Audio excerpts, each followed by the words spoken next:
hot down temperature speaking. Also, they don't come into Dick Ball or ABC. They come on Wednesdays for June 12 to 9:19 because you enjoy the concert and they're going to be waiting on the horse and enjoy the concert. They will wind up for the company July 2nd. Game 70 or game social. I'm going to do every two the level pay the new show on concert. And now you review where you're going to do show the concert. You can call it it's July 2nd. And then now enjoy the game show host and easy to tell you to wait. Here on concert. Enjoy.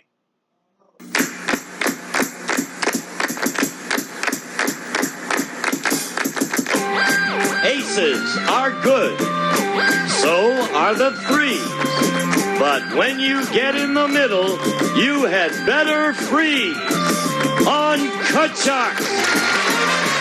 And here's the host of Cut Sharks, Jim Perry.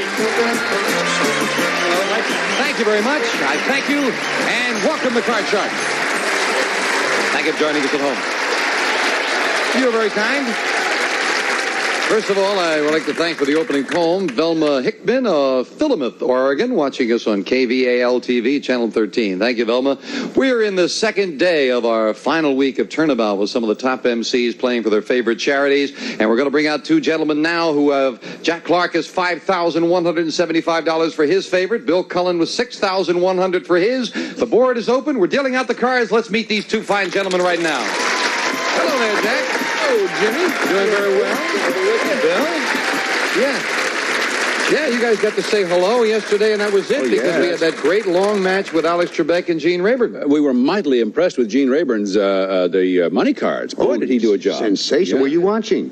Well, you're all up there very good in the money department now. Everybody's well over 5,000. Alex, I think, is over 10. That's going to be very important because as we conclude the round robin, the top two are going to come back, and someone is going to get an additional $25,000 for their favorite charity. Oh, that's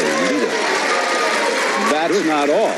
That's not all? No, we get lunch. Lunch? We get lunch, too? Who is it you are going to try to win all that money for? Oh, I sure hope I'm going to be more successful than I've been so far, although I'm grateful to this point. The National Committee for the Prevention of Child Abuse. Hey, Bill? I am playing, Jim, for the Salvation Army. All my work is for the Salvation Army. Thank you. You both get the cards? Yes, we sure do. Here we go. Starting the best 2 out of 3 with a question to Jack. Take no prisoners. Jack, we asked 100 plumbers. Do you own a Rolls Royce? How many plumbers do own a Rolls Royce? That was a switch, wasn't it? What, you only ask 100? 100 plumbers. How many plumbers? I have a feeling, because oddly enough, you speak to a person who has just had an experience, a plumber at the house. They all could. But I have a feeling it's a low number. I'm going to say very low, 12. 12 out of 100 plumbers own a Rolls. Higher or lower, Bill? Thanks, Jack. It's all right, Bill. Thanks, Jack. You gave me a lot of room to move around here. I know. Yes. Knowing plumbers, I would say lower. They get a lot of money, but they save it, and they leave their tools in a truck. The actual number of plumbers who own a Rolls Royce is 2. You're right. It is even lower. With very little room, Bill gutsily went lower, and he comes out on top with a 6. Change that card, Jim. Winning the question, he can change it. A king is a good change. Lower, Jim. Lower than a king. 10. 3. That's it. Bill, a little conservative. Keep Jack away from his cards. Flamboyant move there. Flamboyant. Better ones. Bill, we asked 100 single women. Since inflation has gotten worse, have your dates started taking you to cheaper places? How many single women said yes? A lot of ladies started to giggle out there with it. How many single women said yes? Since inflation, their dates do take them to cheaper places. I couldn't do that, Jack. No. Jim. There are no cheaper places than the ones we go to now. That's right. These days, everyone's straight out, right out front about money. I would say about 55. Not about, really exactly 55. 55 out of 100 now take them to cheaper places with inflation. For our are being taken to cheaper places. I'm going to go against what would seem to be the probabilities here, because I have a feeling that they may not go out as often. But when they do, I have a feeling they go and say, let's do it, Sarah. So it's higher, I would think. Was there how many single women said since inflation their dates do take them to cheaper places? You say even more? Oh, no, fewer than, excuse me. It sounded like your thinking was going that way. Beg your pardon. So you say lower. Yeah. The actual number of single women who said that since inflation their dates do take them to cheaper places is 42, and you're right, it is lower. Yeah, that may be right. They just don't go out as often, but they blow it when they go. Yeah. Jack, you've got a Jack. All right. We're going to play that and go lower. Lower than the Jack. Yes, a 3. Good Jack. Higher. Higher than a 3. An ace. Lower. Lower than the ace, a 10. Freeze that card, folks. Now, a freeze on a 10, but Jack needs just 1 card for the game. Mr. Clark. Yes. We surveyed 100 women who support the women's liberation movement. They all belong to the National Organization for Women. And we asked them, have you ever told a man, don't talk down to me? How many feminists have said to a man, don't talk down to me? Yeah, ton. I would think 140. I would say that's a pretty high number, because that really is at the nub of the dispute, isn't it?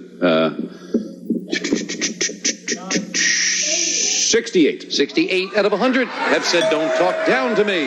Every woman I know has said that to me at one time or another. I would say higher. Higher than that? Yes, Even more? from my own experience, Jim. The actual number of feminists who've said to a man, don't talk down to me, is 80. You're right, it is even higher, Bill. Very much higher. And now, Bill, you're looking at a 10.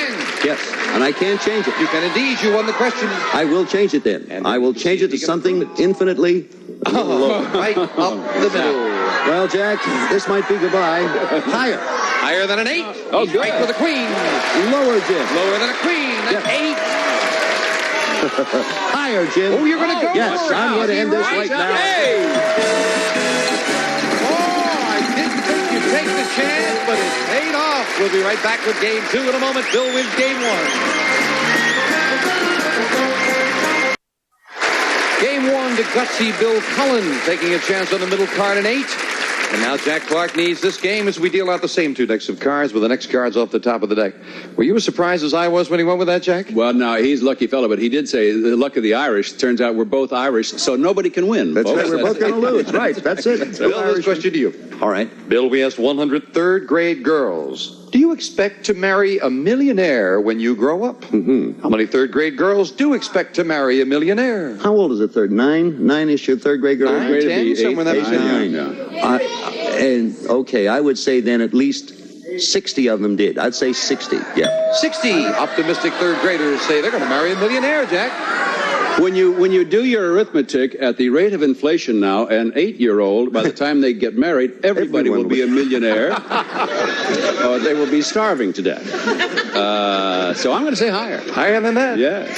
Figure they're optimists at that age. That's a big gap. The actual number of third-grade girls who expect to marry a millionaire is 67. You're right, it's even higher. I did not expect that to be higher, but it was.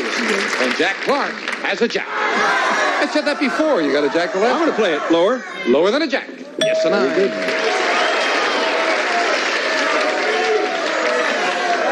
For 1 card, no, I'm going to go with the odds and play lower. He's going to play it lower. And he's right with a 6. Good. Now I'm going to freeze. Now he's going to freeze. 2 cards you don't want to lose. Question to you, Jack. Yes, sir.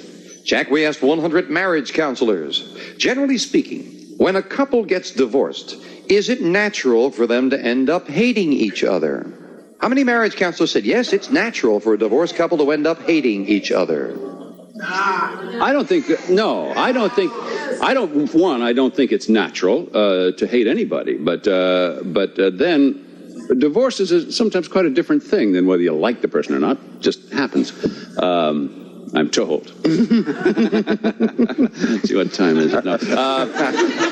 I'm going to say a counselor would not say that. I'm going to say low. 28. 28 out of 100 marriage counselors said it's natural to hate the other person in a divorce. Barbara told me, Barbara said if you ever get a divorce, she's going to hate not only you, but both of us. At the same time. So I'll say a little bit higher, Jim. A little higher. That's We what have to Barbara think about said. that for a moment. The actual number of marriage counselors who said it's natural for a divorced couple to end up hating each other is 24. Not higher, it's lower.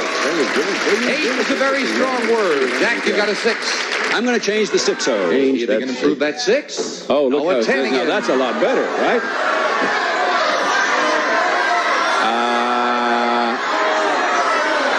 Against the odds for no particular reason, higher. Oh, he's got a feeling way against the odds. No. Oh, if you had solved that with the odds, you would have been sitting in the catbird seat. But right now, Bill is back in it with a 9. And I can't change it. You must play it. I must play it. Lower. You say lower, and it is a 4. Higher. Higher than a 4. A 6. Higher. Oh, he's risking it, and he's right with the king. For a crack at the money, he did it. Oh! Jack Clark took a big chance, and Bill Cullen runs the board. And I'm applying for a brain transplant. Jack, we'll see you a little later in the tournament. Right now, you still have $5,175. Jack, see you later. Bill, come on down here with me, if you will, sir. We'll be right back with the money cards after this.